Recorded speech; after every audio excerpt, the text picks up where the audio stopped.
Bien, bonjour à tous. Donc, Geoffroy Martin, directeur de la BU Mobilité chez Nextmove. Je vais vous dire quelques mots très rapides sur le pôle, et puis je laisserai la parole ensuite pour vous présenter à nos interlocuteurs qui vous présenteront donc les dispositifs franciliens du PIA. Donc une raison d'être pour Nextmove, qui est la compétitivité française. Notre mission principale, c'est de fédérer et accélérer les acteurs de la filière automobile et mobilité. Vous savez qu'on traverse de grandes mutations au niveau de la filière, et plus que jamais, on est convaincu que l'avenir de la filière passe par le collaboratif.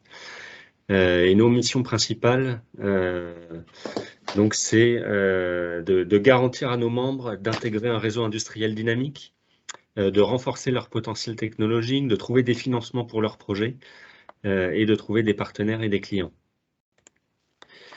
On s'inscrit évidemment au cœur d'un écosystème qui est assez complexe, mais dans lequel on vous aide à trouver les bons interlocuteurs à chaque fois, donc que ce soit au niveau européen ou au niveau national, que ce soit des interlocuteurs au niveau des recherches de financement ou des recherches de compétences technologiques ou business. Voilà, donc on s'inscrit vraiment au cœur de cet écosystème. Pour cela, donc, on s'appuie sur 6 comités qui viennent en support des projets d'innovation de nos membres. Donc, on en a 5 qui sont très orientés technologie, avec les chaînes de traction et la gestion de l'énergie, matériaux, confort et environnement, sécurité des usagers de la route, les solutions de mobilité intelligente, et puis l'excellence industrielle, donc, qui a été créée début 2021. Et puis un dernier comité qui est plus orienté business, accès au marché, donc qui s'appelle le Mobility Business Accelerator.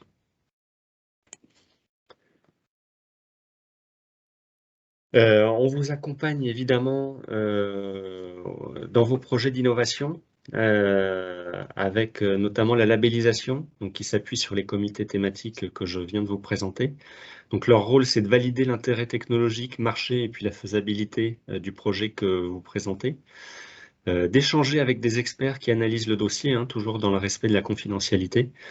On vous propose on vous envoie la liste des experts mobilisés à chaque fois en amont des présentations, et puis augmenter la visibilité du projet. Ce qui vous permet derrière d'augmenter vos chances de financement grâce à la reconnaissance du label du pôle par les financeurs, mais surtout la consolidation du dossier que vous pourrez présenter.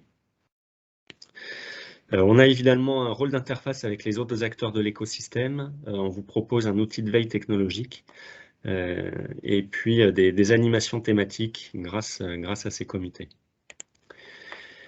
Et puis, en complément de cette offre qui est comprise dans l'adhésion depuis début 2021, on vous propose d'aller plus loin dans l'accompagnement sur vos projets d'innovation avec une offre sur mesure où on va pouvoir vous aider à rédiger le dossier de soumission. Donc, c'est-à-dire que vraiment, sur cette offre, on va pouvoir prendre la plume, annoter vos propositions et passer vraiment beaucoup plus de temps que dans le processus normal de labellisation. Et donc ça se fait en discussion avec les porteurs. Donc, voilà pour la présentation rapide de Nextmove. Et Nadja et moi sommes à votre disposition si vous avez plus de questions sur le sujet. Merci Geoffroy. Je ne sais pas s'il y a peut-être une question. S'il y en a sur le coup, sinon on est à disposition pour répondre. Oui, je pense que l'objet aujourd'hui, c'est surtout de présenter les dispositifs d'aide. C'est sûr. Et du coup, on va laisser la main à Lucas Verdon, de la région Île-de-France, sur Grand Lieu d'Innovation. Si vous êtes prêt, Lucas. Oui, je vais partager mon écran. Voilà, et du coup, donc si vous avez des questions sur les présentations, n'hésitez pas à les mettre dans le chat et on les prendra à la fin des présentations. Vous voyez bien mon écran? C'est parfait. Super, bonjour à tous. Pour me présenter rapidement, moi je suis à la région Île-de-France, à la direction des politiques économiques régionales. Et donc en fait, je suis chargé de mission lieu d'innovation, c'est-à-dire qu'à la fois j'ai la charge des incubateurs franciliens et à la fois le dispositif grand lieu d'innovation que je vous présente aujourd'hui. Donc pour le contexte, en fait, cet appel à projet, celui que vous présentera Frédéric, il intervient dans le cadre d'un partenariat entre l'État et la région pour décliner en fait à l'échelle régionale le PIA 4. Et donc on est dans le cadre de ce qu'on appelle le leader PIA 4, collaboration entre l'État et la région sur ce sujet-là. Donc l'appel à projet grand lieu d'innovation, qu'on appelle parfois GLI, je vais vous le présenter en plusieurs temps, à chaque fois de quoi il s'agit, quels sont ses objectifs, le public cible, le soutien financier, et puis finalement quelles dépenses il peut financer, et comment vous pouvez être lauréat en fait de cet appel à projet. Alors de quoi s'agit-il concernant l'appel à projet GLI?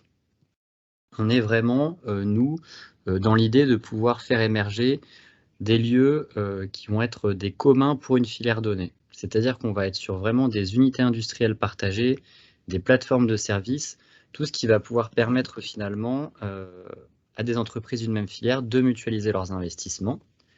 Et quand on parle d'espaces qui vont favoriser une mise en commun, nous on imagine en fait des espaces qui vont permettre de mettre en commun des compétences techniques, c'est-à-dire qu'on va pouvoir faire de la R&D collaborative, on va pouvoir faire de la preuve de concept, des tests, de l'expérimentation sur des plateformes, sur des unités expérimentales, sur des sites d'essai pour tester et expérimenter sur des sujets donnés dans une filière donnée. On va aussi avoir dans cette mise en commun des outils collaboratifs, c'est-à-dire que ces lieux, ils doivent pouvoir permettre à des entreprises de partager des outils technologiques, non technologiques. Très concrètement, qu'est-ce que ça veut dire tout ça?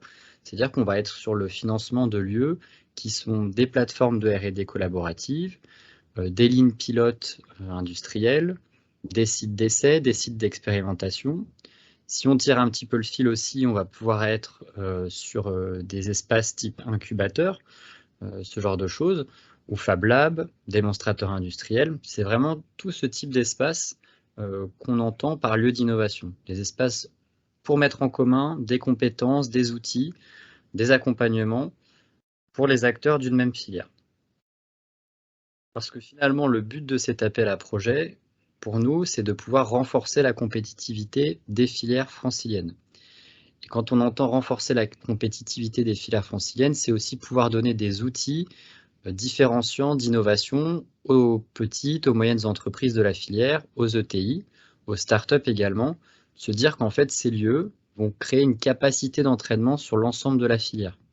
Par exemple, ce que je vous disais sur, par exemple, une plateforme de R&D collaborative, si par exemple on est dans le secteur de l'automobile ou de la mobilité, cette plateforme qui va nous permettre d'expérimenter des choses, je ne sais pas, par exemple sur le contrôle qualité des pièces ou le contrôle sécurité, si on crée cette infrastructure-là, l'idée c'est qu'ensuite tous ceux qui sont sur la chaîne de valeur, les sous-traitants, les PME, OTE qui gravitent autour, puissent bénéficier aussi de cet équipement pour expérimenter, tester, améliorer aussi leurs produits. Donc on veut vraiment des lieux qui vont apporter quelque chose de déterminant à la filière, qui vont leur permettre de se structurer et encore une fois et surtout de gagner en compétitivité, en innovation. Du coup, qui on vise dans l'appel à projet? Très concrètement, qui va pouvoir en fait proposer son projet de lieu d'innovation? Ça sera un répondant unique. Donc ça, c'est important de le savoir, c'est-à-dire que la subvention va financer un porteur de projet qui portera le projet dans son ensemble, mais elle ne financera que lui. Ce porteur de projet, ça peut être une entreprise, éventuellement une structure qui en fédère plusieurs, donc une fédération professionnelle, un GIE, une asso, un pôle par exemple aussi, un pôle de compétitivité pourrait très bien répondre. Peuvent aussi répondre les organismes de recherche, les universités, les sociétés d'économie mixte. On peut même voir aussi des collectivités répondre. En tout cas, l'idée, c'est qu'on a un répondant unique qui porte le projet, qui crée, j'ai envie de dire, la dynamique autour du lieu, qui peut avoir des partenaires avec lui, c'est même plutôt recommandé, mais ces partenaires ne seront pas financés par l'appel à projet. Et donc l'entreprise ou l'organisme de recherche qui dépose son dossier propose aussi, on le verra après, une stratégie pour que ce lieu finalement soit porté par lui, mais bénéficie à l'ensemble de la filière. Finalement, vous allez me dire pourquoi candidater à cet appel à projet, c'est qu'à la clé, en fait, on a d'abord et surtout un soutien financier qui peut aller jusqu'à 2 millions d'euros, donc financé à parité par l'État et la région. Et ce qui est important d'avoir en tête sur cet appel à projet, c'est que le soutien financier, il sera pour moitié sous forme de subvention et pour moitié sous forme d'avance récupérable. Les dépenses qui vont pouvoir être financées via l'appel à projet vont être les dépenses d'investissement, puisqu'on est vraiment sur un appel à projet qui finance exclusivement des dépenses d'investissement. On est sur une subvention d'investissement, enfin on est sur des objets d'investissement. Les dépenses éligibles, du coup, vous allez avoir les prestations d'études, donc tout ce qui est analyse préopérationnelle, concours d'architecture, études de faisade, d'opportunité. Des choses plus classiques aussi, coûts d'aménagement des locaux, tout ce qui va être investissement matériel et immatériel, les équipements, les machines, aussi aménager l'intérieur du lieu, tous les coûts en fait de construction et d'aménagement, toutes les dépenses d'investissement. De manière un petit peu originale, l'appel à projet peut financer, mais c'est vraiment à la marge, des frais internes d'animation ou de gestion, puisque comme je vous le disais, les grands lieux d'innovation, ils ont vocation à être ouverts, accessibles à tous, proposer une offre de service pour l'écosystème. C'est vrai que c'est intéressant de pouvoir financer en tout cas à la marge des ressources humaines qui vont permettre de créer cette animation, favoriser cette mise en commun. Ces dépenses éligibles, pour déposer un dossier qui sera instruit, il faut qu'elles soient minimum de 1 million d'euros. C'est-à-dire qu'il faut qu'on ait un projet qui a un certain montant et qui ait au moins 1 million d'euros qui puisse être financé par l'appel à projet. L'appel à projet, lui, il interviendra maximum à 50% des dépenses éligibles et jusqu'à 2 millions d'euros. Du coup, si je donne deux exemples très concrets, on peut avoir un premier projet qui a 1 million de dépenses éligibles, l'appel à projet financera maximum 500 000 euros. On peut avoir un deuxième projet qui a 5 millions de dépenses éligibles, l'appel à projet financera maximum 2 millions. Très important aussi pour espérer être lauréat de l'appel à projet, ça va être le caractère, j'ai envie de dire, sérieux et robuste du plan de financement. C'est-à-dire que, je vous le disais, on va avoir maximum 50% de financement par rapport à l'appel à projet. Donc il faudra de toute façon en face 50% d'autofinancement. Il faut aussi afficher, et ça c'est en lien avec le fait qu'on a une partie en avance récupérable, un plan de financement qui soit équilibré. Nous, on veut voir une indépendance financière du projet à horizon moyen-court terme, c'est-à-dire 3 à 5 ans, en se disant, voilà, quand le projet sera lancé, quand le lieu existera, on veut qu'il puisse déjà, que le porteur de projet soit en capacité de rembourser ses avances, et même de montrer une indépendance en fait vis-à-vis des financements publics. Donc plan de financement, soutenabilité économique, ça va être des critères très importants.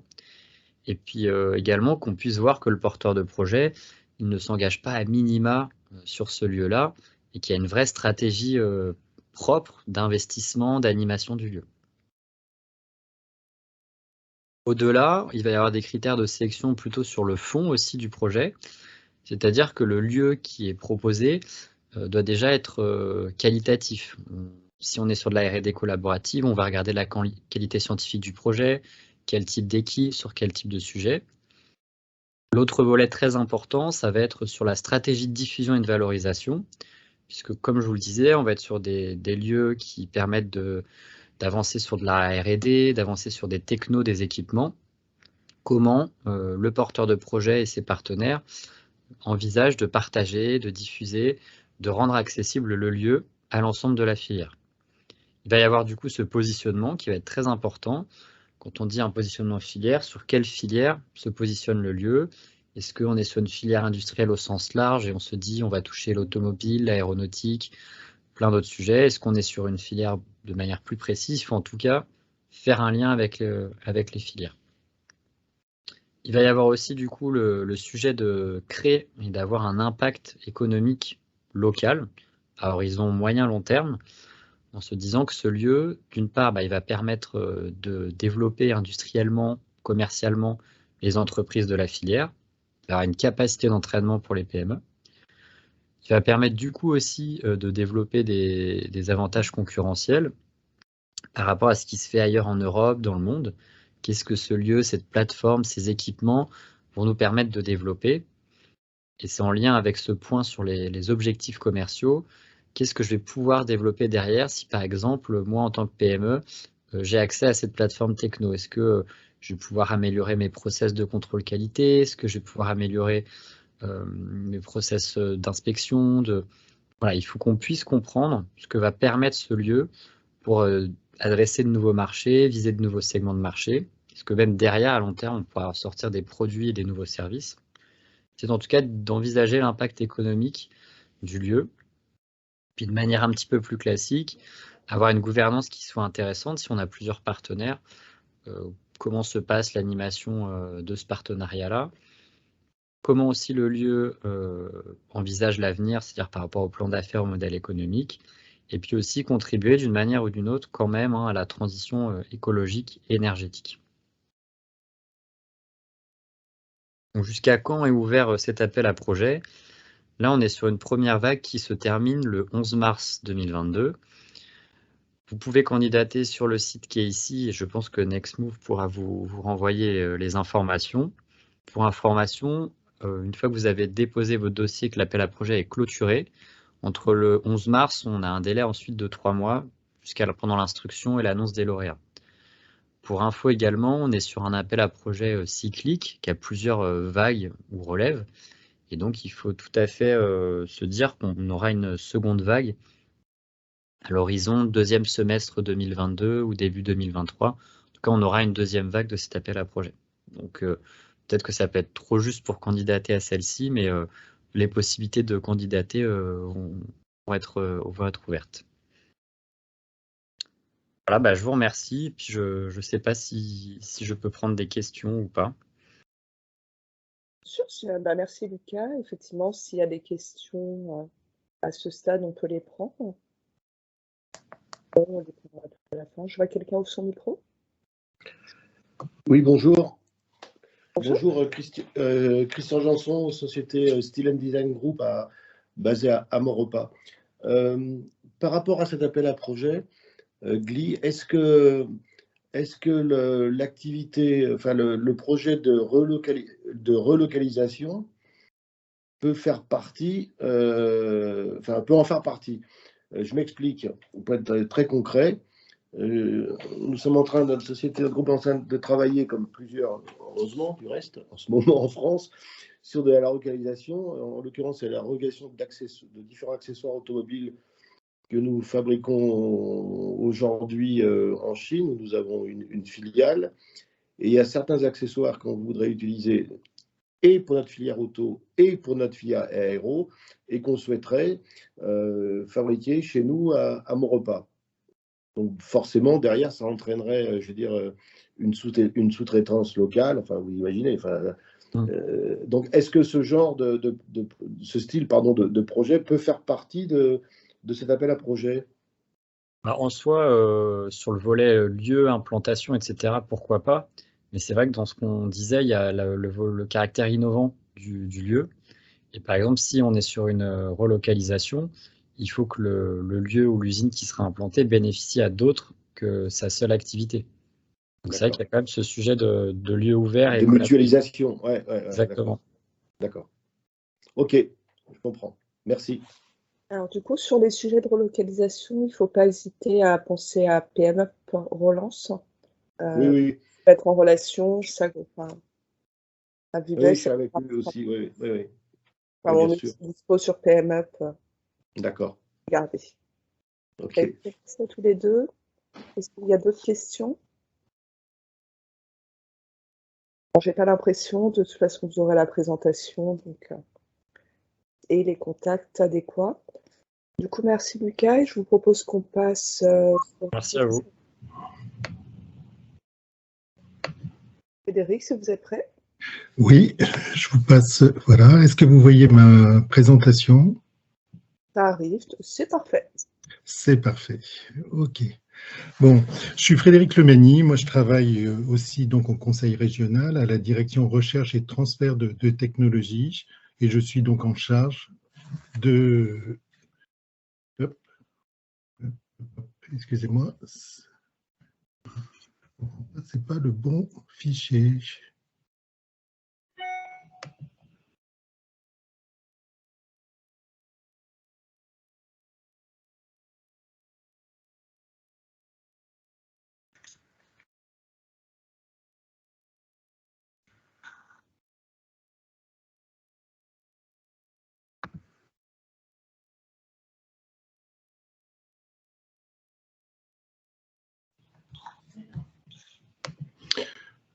Oui.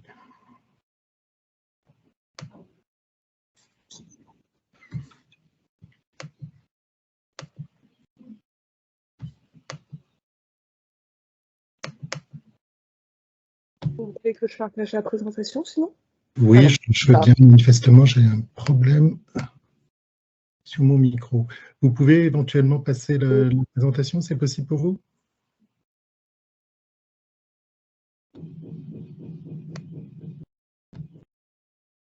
Est-ce que vous m'entendez? Alors, je vous entends, on vous voit aussi. D'accord. Par contre, moi, je ne vois pas la présentation. Elle arrive. Hein. D'accord, merci.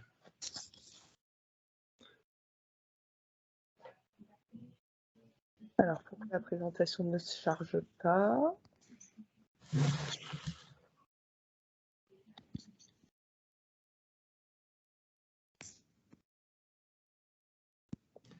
Toutes nos excuses pour ce petit problème technique. Oui, non, du coup, les participants ont réfléchi à des super questions. Voilà. Est-ce que tout le monde voit la présentation?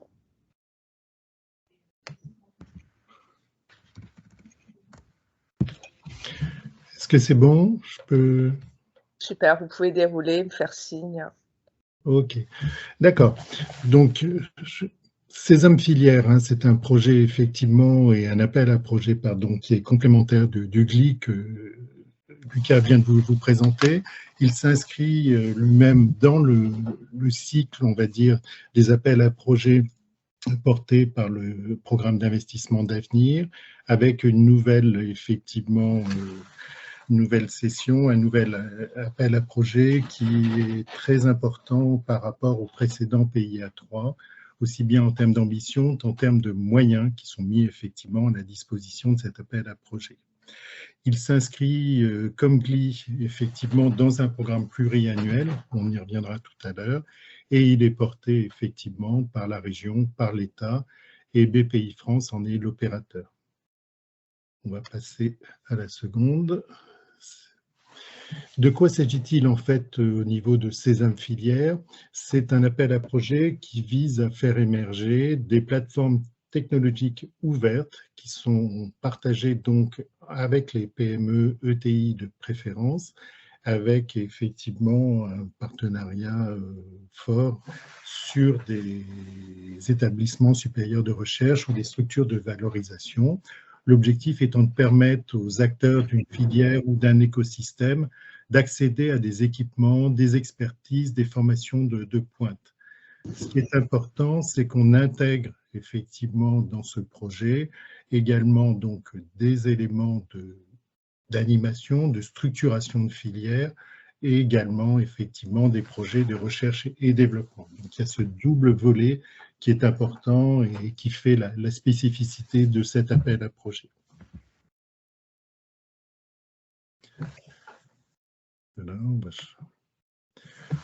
L'objectif de cet appel à projet, et des projets donc qui seront aidés via ces aides, c'est d'arriver en fait à structurer et à aider en fait à contribuer au soutien de la structuration de filières qui sont économiques et renforcer la compétitivité scientifique, technologique des acteurs économiques, scientifiques qui sont implantés en Île-de-France. On va s'appuyer pour ça sur des infrastructures partagées, ce qui est important à noter, de recherche, de développement, de tests, d'essais. Et ils sont portés, c'est ce que je vous disais, prioritairement, mais pas uniquement par des organismes et établissements d'enseignement supérieur et de recherche ou des structures de valorisation. Et dans tous les cas, ils seront associés à des PME, ETI. Peuvent également, bien entendu, participer, contribuer à ces projets d'autres partenaires, qui soient par exemple des grands groupes. Ça ne pose aucun problème, bien évidemment. Mais l'important, c'est cette structuration de la filière entre des établissements supérieurs de recherche et effectivement des PME-ETI. Ce projet sera effectivement porté par un porteur unique du projet, même si effectivement il va financer et il va porter des projets qui vont être partagés avec des partenariats et des partenaires multiples. Et ça sera donc, c'est ce que je vous disais, prioritairement un organisme ou un établissement d'enseignement supérieur de recherche ou de transfert de technologie. C'est une spécificité à signaler au niveau de l'Île-de-France, parce que cet appel à projet, ces âmes filières existent sur d'autres régions, mais il y a vraiment cette spécificité, cette priorité qui est donnée en Île-de-France sur les établissements d'enseignement supérieur et leurs liens avec les PME et les ETI. Les financements sont très importants et c'est ce qui fait aussi une spécificité par rapport au précédent appel à projet. Ce sont des projets qui portent sur des assiettes de dépenses éligibles qui seront supérieures à 1 million de francs, inférieures à 5 millions de francs, de 5 millions d'euros, sur une durée maximum de 36 mois, avec un maximum donc de l'aide qui peut aller jusqu'à 2,5 millions d'euros, donc des montants très importants. Elle couvre cette aide 50% au maximum de l'ensemble des dépenses éligibles et, très important, ce n'est que de la subvention. Sur cette partie donc de 50% des aides qui sont apportées par cet appel à projet, on n'a que des aides sous forme de subvention. Auparavant, sur le précédent appel à projet, nous avions effectivement 50% de subventions, 50% d'avance remboursable. Là, nous sommes passés à une facilité encore supérieure avec effectivement 100% de subventions. Si on a 100% de subventions et plus d'avance remboursable, on a néanmoins une attention très importante qui sera portée sur cet appel à projet, sur le modèle économique du projet, avec un plan de financement qui doit être équilibré sur la période, avec une implication au-delà des 50% d'autofinancement, mais des partenaires privés, de l'ensemble des partenaires de la filière, on va dire, avec un objectif d'avoir une indépendance financière vis-à-vis des financements publics à moyen terme, c'est-à-dire qu'à l'issue des 36 mois ou de la période de l'aide, on va être très vigilant sur le fait qu'on obtient et on a des perspectives effectivement de viabilité économique indépendamment des soutiens économiques apportés par les aides publiques et la région sur cette plateforme et cette structuration de filière. Donc on va être effectivement sur un projet qui va porter de 5 à 7 ans au total, si vous voulez, même si effectivement l'aide apportée portera au maximum sur la période des 3 ans, maximum 36 mois de votre projet.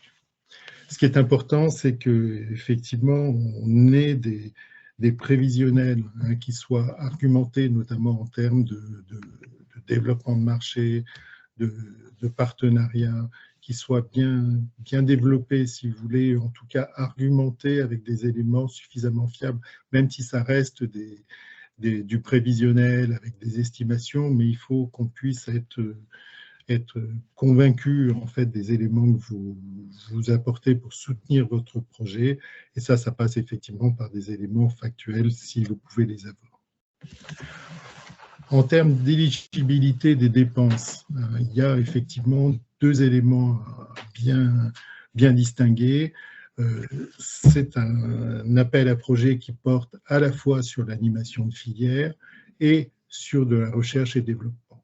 Dans tous les cas, il peut y avoir bien évidemment de la recherche et développement, mais il y aura cette partie animation de filière.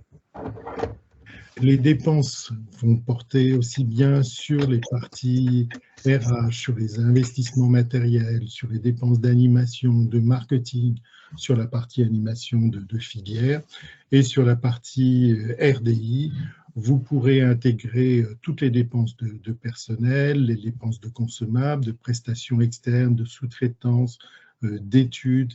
Les investissements non récupérables seront pris en compte effectivement à leur coût achat, et les coûts d'aménagement des locaux aussi pourront être pris en compte, et les investissements, on va dire, récupérables seront, eux, récupérés, comptabilisés en termes d'amortissement sur la période. Voilà, et il est important à noter que la seule restriction, entre guillemets, qu'on a mis sur l'ensemble des dépenses, c'est que les dépenses de personnel ne dépassent pas un maximum de 30% de l'ensemble des dépenses éligibles.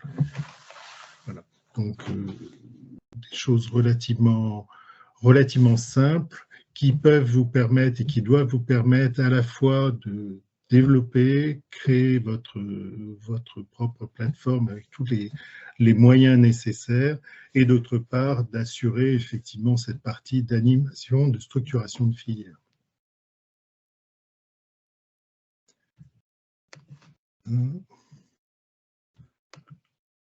Sur les critères d'évaluation, on va être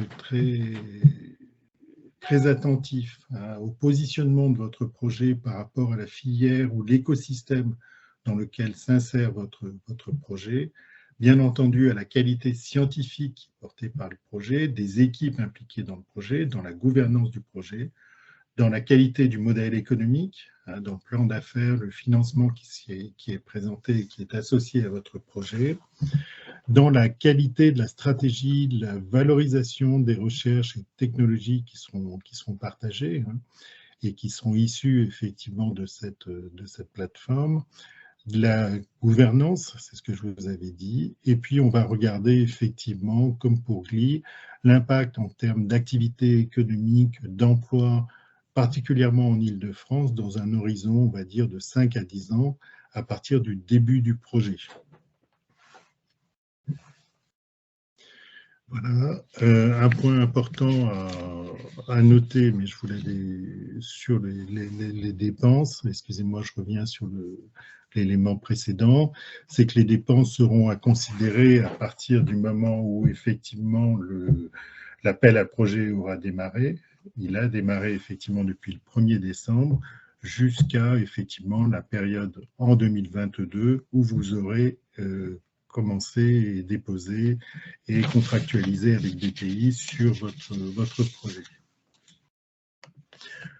En termes de calendrier, nous sommes donc avec un lancement au 1er décembre 2021, une clôture de ce projet, ou du dépôt du projet au 11 mars, donc c'est très, très proche maintenant, à 17 h, et avec une audition, une sélection des dossiers qui devraient porter sur mai-juin 2022. Il y aura effectivement, parce que ça s'inscrit dans un ensemble d'appels à projets pluriannuels, un autre appel à projet sur cette année.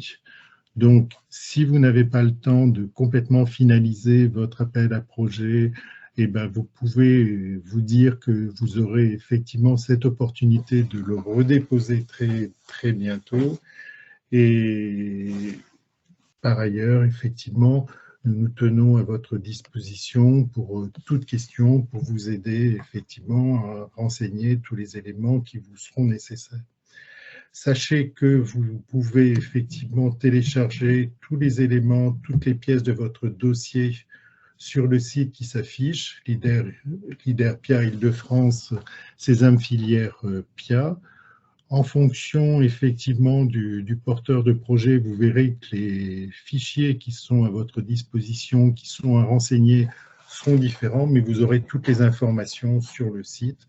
Et sinon, vous pouvez bien entendu nous contacter à l'adresse transferttechno@îledefrance.fr qui s'affiche, et nous répondrons bien évidemment à toutes vos questions. Je suis à votre disposition si vous avez des questions. Merci. C'était très clair.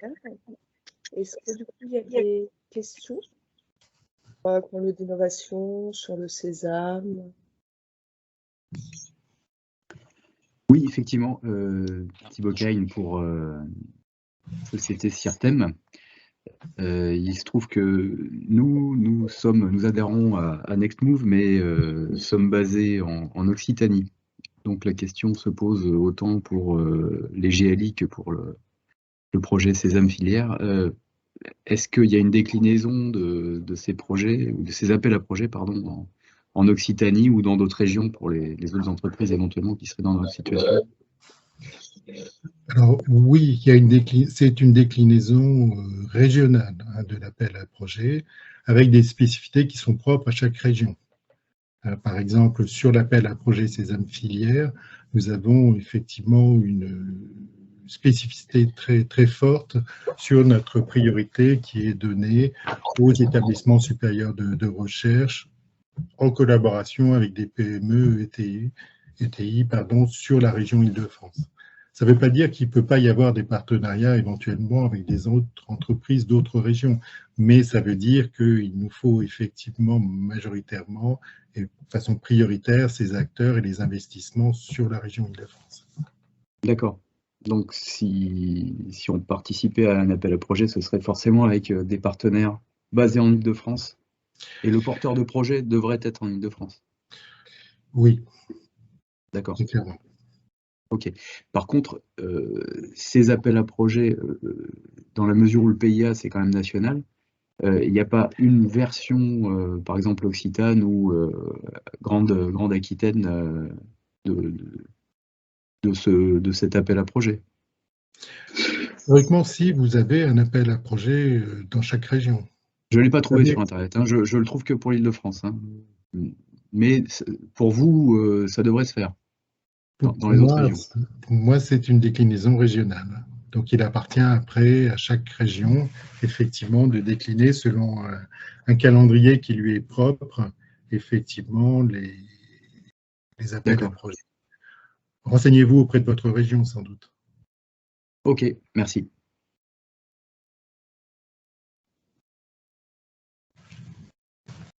Bonjour, j'aurais également une autre question. Donc Roger Chatagnon de l'Université Gustave Eiffel. Donc j'avais des questions par rapport au partenariat avec du coup des partenaires économiques.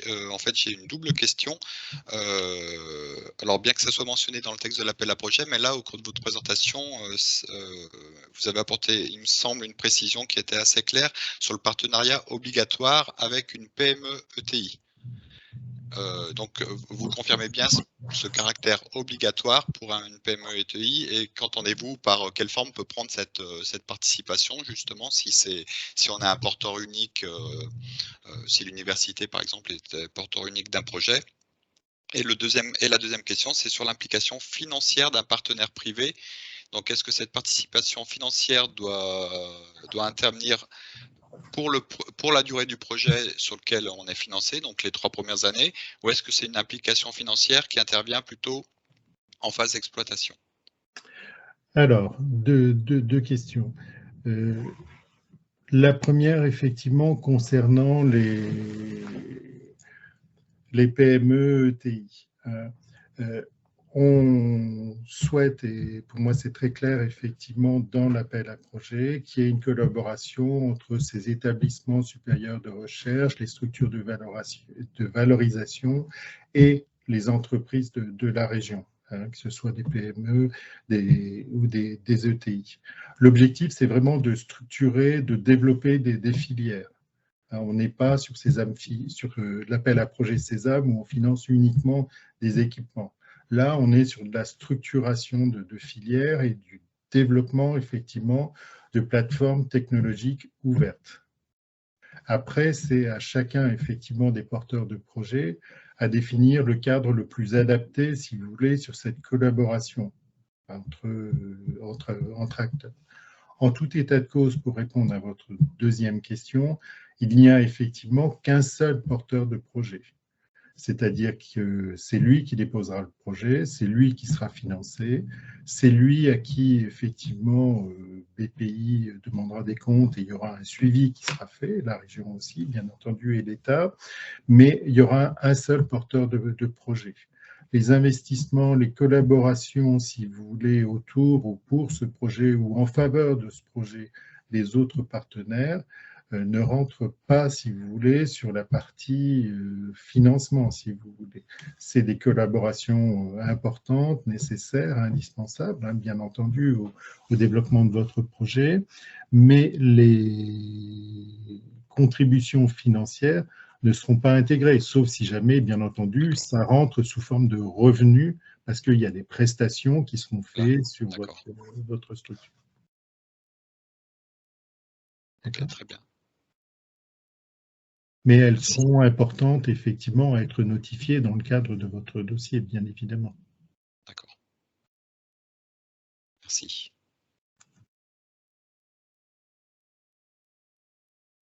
Merci à tous les deux. Est-ce qu'il y a d'autres questions?